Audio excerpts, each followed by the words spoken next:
Magandang araw! Narito ang isang espesyal na ulat tungkol sa migrasyon. Isang napapanahong issue na patuloy na nakakaapekto sa buhay ng maraming Pilipino. Ang migrasyon ay ang paglipat ng isang tao sa isang lugar patungo sa ibang lugar. Maaaring ito ay nasa loob ng bansa o sa ibang bansa. Ngunit ginagawa nila ito upang maghanap ng mas magandang oportunidad sa trabaho, pamumuhay o sa edukasyon. Bagamat nagdudulot ito ng pag-asa, may kaakibat din itong mga hamon. Unang kaso, kilalanin natin si Maria, isang ina na nagtatrabaho bilang OFW sa Saudi Arabia. Dahil sa kakulangan ng trabaho at mababang sahod sa Pilipinas, napilitan siyang iwan ang kanyang pamilya.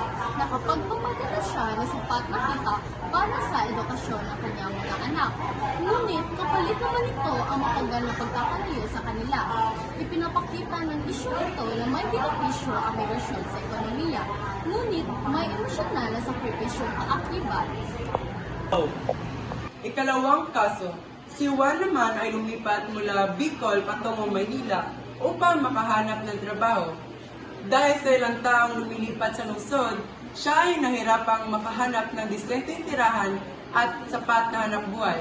Dahil dito, lumalala ang populasyon at kakulangan sa mga pangunahing serbisyo sa lungsod. Ikatlong kaso, umuwi si Carlos galing Canada pagkatapos ng 10 taon. Nagpatayo siya ng maliit na negosyo sa Pilipinas. Dahil dito, natutulungan niya ang mga residente sa kanilang barangay na magkaroon ng trabaho. Nagpapakita ito na ang mga umuwing migrante ay maaaring makatulong sa ating lokal na ekonomiya. Sa kabuuan, ang migrasyon ay may positibo at negatibong epekto.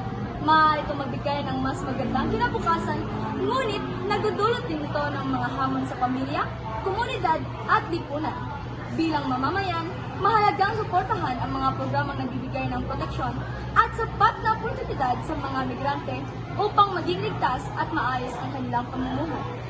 Kami ang nagpapaalala ng bawat paglalakbay ng isang migrante ay may kasamang pangarap, sakripisyo at pag-asa. Maraming salamat at magandang araw!